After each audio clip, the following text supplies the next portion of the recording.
چرا میگه فارسی حرف میزنه ناراحت میشه. من فکر میکنم فقط بعضی جای دیگه است، فکر نمیکنم تو ترکمن همینجوری باشه. داخل ترکمن هست. آره. اونایی که مثلا چیز با دانشگاهی مثلا سواد زیاد داشته باشن اکثرا با کلاس میشن. آره. از اونا چه برداشتن نسخه برداشتن؟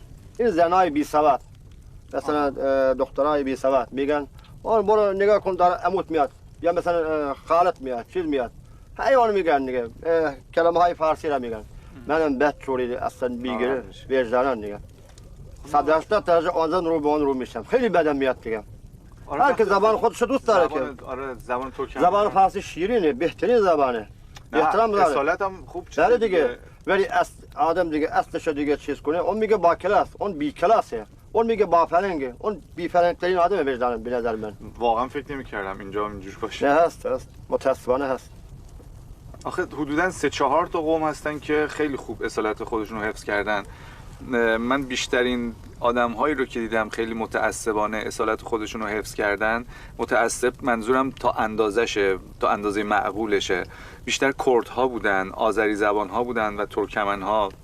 حالا بعضی جاها هم کم و بیش هستن، مثل اعراب هم مثلا دیدم، بعضی تات‌ها هم هستن. اونها بیشتر اصالت خودشون رو حفظ کردن، ولی الان که علی آقا گفت ترکمن‌ها هم مثلا الفاظ دیگران رو میگیرن، آریه میگیرن دیگه، از الفاظ دیگران استفاده میکنن، من تعجب کردم. بله هست متاسفانه هست زیاد هم هست. اون نشانه با کلاسی بودنه آدم اذیت میکنه. بله. درود به همه دوستان عزیزم. تو موقع خوبی نیستم که بخوام براتون برنامه پخش کنم، اما یه شبکه‌ای هست به نام شبکه مستند که زیر فیلتر نظام جمهوری اسلامی برنامه‌اش پخش میشه. قبلا یه شخصی بود به نام آقای جواد قرایی که چند وقت پیش مستندهای خیلی جالبی رو پخش میکرد. میرفت تو این اقوام ایرانی، میرفت جای ایران و با افراد صحبت میکرد، با ایرانی‌ها صحبت میکرد، مشکلاتشون رو بیان میکرد و تکه کلامش هم این بود وقتی میخواست نام ایران رو بیاره میگفت ایران جان.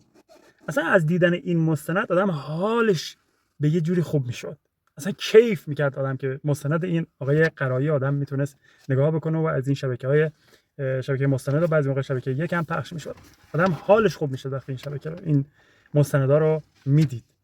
اما متاسفانه خودتون بهتر میدونید که جواد قرایی به هر نحوی بعد از اون مسئله‌ای که براش اتفاق افتاد و رفت یه سری تو فکر میکنم عمان، دیگه مستنداشو جمهوری اسلامی پخش نمیکنه و الان یه مستندی امروز دیدم که اسمش فکر میکنم باید پارسین باشه. آره، یه مجری و یه تهیه کننده یا کارگردان داره به نام آقای مهدی منیری و اسماعیل جعفری. فکر میکنم مجریش اون کسی که میاد و کاریو شبیه به آقای قرایی داره تقلید میکنه آقای اسماعیل جعفری باشه. من یه مستندش رو دیدم که بسیار بسیار برآشفتم، بسیار حالم گرفته شد و با وجود اینکه امکاناتی حرفه‌ای ندارم، دوربین حرفه‌ای ندارم، اما خودمو آماده کردم، گفتم بیام جلوی این دوربین و حرف دلمو با حتی همین موبایلی که تو دستمه بزنم و به گوش شما برسونم. تو این مستند یه جایش هست این یارو آقای اسماعیل، آقای جعفری میره تو یکی از دهات‌ها یا اینکه دهکده‌های قسمت ترکمن، تو ترکمنسارا، دیار سردار آزمون عزیز، سردار آزمون که یه پسر بسیار بسیار با معرفت، یه پسر بسیار بسیار وطن پرست و یه پسریه که بارها از زبان فارسی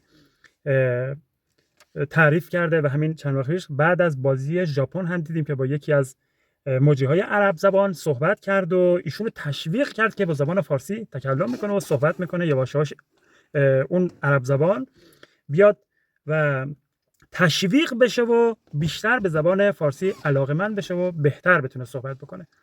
خب رفته بود این شخص تو قسمت ترکمن و داشت یه مستندی رو به حساب خودش پر میکرد.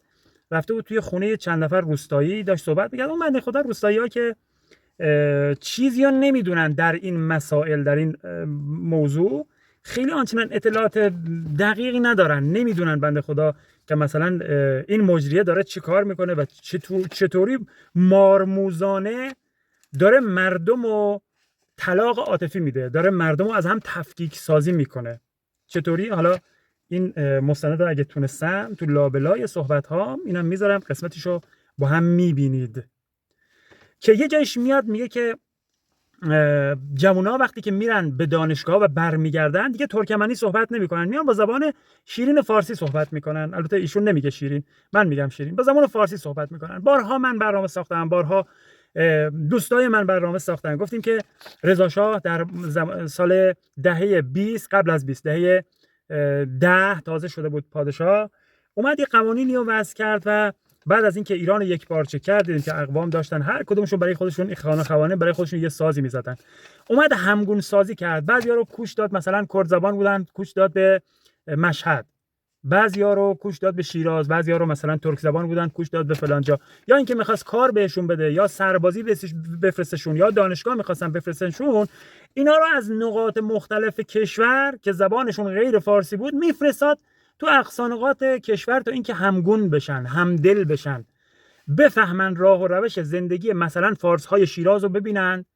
بعضن اتفاقاتی مثلا بهت بگم ازدواج هم اتفاق میافتاد تو اینا، مردم ایران همگون میشدن. اون زبان‌های غیر فارسی یواش یواش حذف میشد یا کمرنگ میشد که بارها در رابطه با این من صحبت کردم.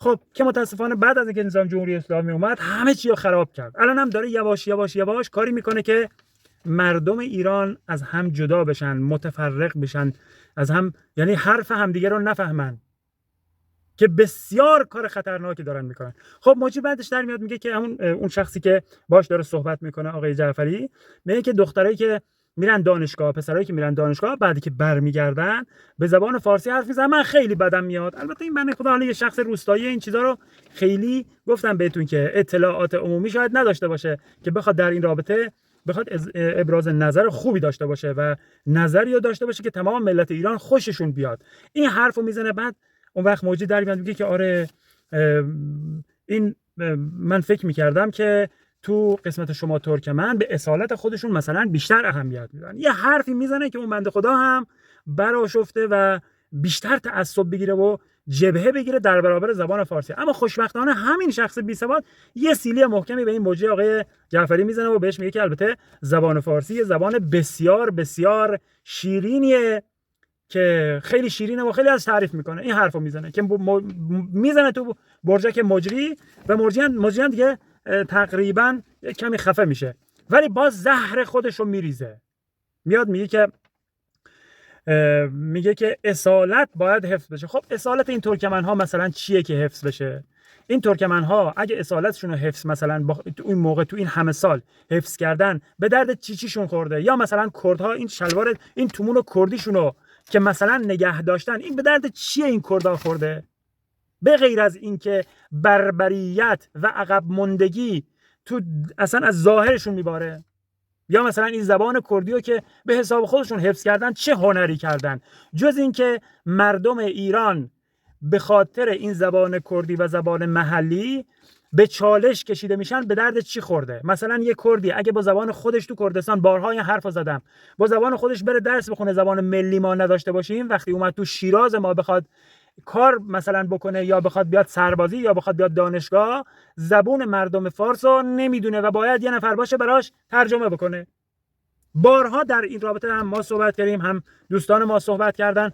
و اما این مجری کثافت بی شرم، حالا یا از بی سوادیشه یا اینکه دارن لاک پشتوار، گفتم بهتون، دارن طلاق عاطفی بین ملت ایران ایجاد میکنن که هدفشونه که ملت ایران از زبان فارسی دست بکشن، یا اینکه جای نقاط ایران، اقوام ایران با زبان فارسی تکلم نکنن. حالا که دیدیم خوشبختانه یا بدبختانه نظام جمهوری اسلامی ایران که خیلی هم از خودشون مینازن، ما فلان کردیم، ما اینطور کردیم، برای تمام اقوام ایرانی اومدن زبان به زبان همون قوم اومده تلویزیون تأسیس کرده و متاسفانه برنامه به همون زبان داره براشون پخش میکنه که این بسیار بسیار خطرناکه.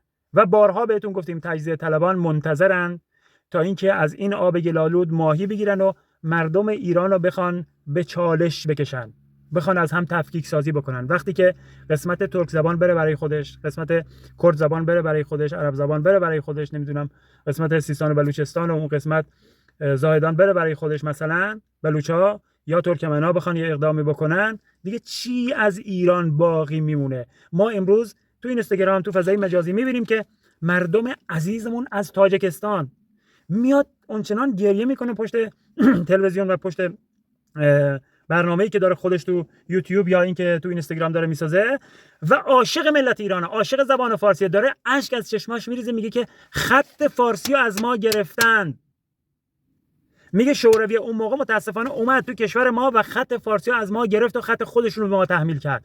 الان به خاطر اینکه بخوایم به خط فارسی خودمون برگردیم، به اصل و ریشه فارسی و به تمدن و فرهنگ خودمون بخوایم برگردیم، باید مثلا این میلیون دلار خرج بکنیم تا اینکه کشورمون رو بتونیم مجددا به خط فارسی برگردونیم. یه داشت یکی از بزرگان همین تاجیکستان بود، داشت صحبت میکرد توی سمیناری بود، میگفت که اگه ما بخوایم چنین کاری بکنیم باید اینقدر میلیارد مثلا خرج بکنیم که اینو باید ایران کمک ما بکنه که ایران هم میره صدها برابر این مبلغ رو به حزب الله لبنان پرداخت میکنه و اصلا براش مهم نیست که مثلا ما بخوایم به خط فارسی برگردیم یا بر نگردیم.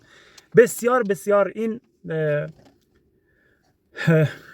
مستند پارسینا بسیار بسیار منو برآشفت، خیلی ناراحت شدم و گفتم جلو دوربین بیام و این چند تقریبا دقیقه رو باهاتون صحبت بکنم و بگم که چه اتفاقی داره در رسانه میلی جمهوری اسلامی میفته. ما خر نیستیم نظام جمهوری اسلامی، ما احمق نیستیم، ما مردم ایران هستیم، ما ملت شریف ایران هستیم که در برابر ایستاده و خواهیم ایستاد. نمیذاریم کشور ما رو تجزیه بکنید، نمیذاریم کشور ما رو به این روش بخواید طلاق عاطفی بین ملت ایران بخواید رواج بدید و بخواید با ساختن چنین مستندها و ساختن چنین برنامه‌هایی منو با سردار آزمون از هم جدا بکنید، منو با مثلا اون آذری ها بخواید از هم جدا بکنید، من فارس زبان شیرازی رو بخواید از مشهدی ها جدا بکنید، باز منو از ترک زبان ها و بهتون میگم کرد زبان ها و بلوچستانی ها بخواید جدا بکنید. فرهنگ ایران حذف نشدنیه. نوروز همه اینا رو مثل آب روان، مثل یه بارونی که بعد از اینکه این بنزینای کثیف شما فضای مثلا شهرهای ما رو آلوده میکنه، عید نوروز، چهارشنبه سوری و سایر اعیاد ایران و حتی همین بازی‌های مثل بازی تیم ملی کشور ما مثل یه بارون بسیار بسیار زیبا و پرقدرتی یا تمام کثافت‌های شما رو میشوره و از بین خواهد برد. مطمئن باشید که ره به جایی نخواهید برد با این مارموز بازی‌ها و با استخدام این چنین مجری‌های کثیف بی‌وطن وطن فروش. هرگز نمیتونید مردم رو به طلاق عاطفی بکشونید. ما جلوتون میستیم تا نفس میکشیم. ما فرزندان کوروش و داریوش و اسپهبد شروین و فردوسی بزرگ جلوتون میستیم، یختون رو میگیریم، نمیذاریم کشورمون رو نابود بکنه. هرچند که امروز موفق شدین کشور ما رو به ورطه نابودی کشوندید، آبهای زیرزمینی ما رو نابود کردین، هوای کشور ما رو نابود کردین، دریاچه های ما رو خشک کردین، اصلا دیگه جای درست برای کشور ما نذاشتین. هر شهرداریتون، فرمانداریتون، هر کدوم از کسانی که دم از دین و دیانت ایدئولوژی شما میزنن دنگشون در میره وقتی میبینین که تو خونهشون چمدون طلا و نمیدونم دلار و فلان و اینا برای خودشون جمع کردن میخواستن فرار بکنن یا اینکه ضبط کردن زیر عبای خودشون و دارن حالشو میبرن و ملت من، مردم عزیز من دارن زجر میکشن تو این بحبوحه تاریخ. و مطمئن باشید این مردم همیشه در طول تاریخ سیلی‌های سختی زدن به دشمنانشون، از مغول گرفته تا اعراب تازی، از الکساندر گجستک و خیلی های دیگه که اومدن و تو ایران رو میخواستن به هم بریزن، ایران نابود بکنن، ایران اشغال بکنن. اما ملت ایران گفتم بهتون در بزنگاه تاریخ آنچنان سیلی محکمی به متجاوزان زده که دیگه هیچ وقت بلند نشدن و شما هم به امید اهورامزدا دارید سیلیا میخورید. خیلی مواظب باشید. همین روزا منتظر سیلی محکم ملت ایران باشید. تو این مستند همین پارسینا هم یه صحبت‌های دیگه هم شد. پارسین فکر کنم این مستند اسمش، مجموعه مستندهایی که یه شخصی از جواد قرایی داره تقلید میکنه و به اقصانقاط کشور داره میره و اونجا با توجه به کثیف بودنش، با توجه به وطن فروش بودنش داره تمام اقوام ایرانی رو از مردم فارس زبان و زبان فارسی زده میکنه. جای جواد قرایی خالیه تو این مستندها و هر چیزی، هر کاری که جواد قرایی تو این مدت کرد، این کثافت‌ها الان اومدن اشخاصی مثل وطن پرستی مثل جواد قرایی رو زدن کنار و خودشون دارن جولان میدن و از بودجه این ملت، از منابع ملی این کشور دارن بر علیه خود کشور عزیزمون ایران استفاده میکنن. و یه حرف دیگه هم زد این کثافت. اون مشتی در اومد گفت که ما نمیدونم اصالت داریم و فلان اینا خیلی بدمون میاد. مجری به جای اینکه بیاد اینو آروم بکنه، بگه که ما یه زبونی داریم به نام زبون ملی ماست، زبون فارسی، نباید شما مثلا بدت بیاد، باید اصلا این زبان ملی رو شما تقویت بکنی، زبان رسمی کشور ماست. خیلی مثلا بیاد تعریفش بکنه کثافت بی همه چیز، میگه که دیگران هم هستن که از الفاظ دیگران، الفاظ آریه مثلا استفاده میکنن. مثلا تمام اقوام ایرانی رو میاد جمع میبنده و میگه که دیگر اقوام هم هستن که از الفاظ آریه استفاده میکنن. زبان فارسی و ادبیات فارسی و ادبیات آریه میدونه. کثافت بی همه چیز، ادبیات آریه. تو همین مستندی که پخش کردی آخرش همون چیزی که اون یارو داشت میخوان به زبان عربی، الفاظ آریه اونه، نه زبان فارسی. بی همه چیز بی وجود. شما به جایی که بیای بهش بگی اگه میخوای مثلا دعا بخونی با زبان فارسی دعا بخون، یا اینکه زبان فارسی رو بیای بولد بکنی در رابطه باهاش صحبت بکنی، بی همه چیز می زبان فارسی میزنی. بی ناموس. شما دیگه کی هستین، از کجا اومدید؟ اما مطمئن باشید، گفتم بهتون، ملت ایران هیچ وقت به زانو در نیومده و نخواهن آمد. خیلی بزرگتر از شما اومدن ملت ایران رو می‌خواستن به زانو در بیارن، اما هیچ غلطی نتونستن بکنن. دندونه همتون رو خرد می‌کنیم. نمیذاریم کشورمون رو نابود بکنید. نمیذاریم کشورمون رو به چالش بکشید با این شامورتی بازی‌ها و با این ادبیات و با این بی همه چیز بازی در آوردن‌ها. سپاسگزارم. حرف دیگه ندارم. این مستندم آخر صحبتام شاید گذاشتم و یه قسمتایشو با هم دیدید و درک کردید که اینا چه کثافت‌هایی هستن. بعد نشانه با کلاسی و این چیزا هم داشت حرف میزد که متاسفم دیگه بیشتر از این نمیتونم صحبت بکنم. ببخشید. سپاسگزارم. بدرود میگم.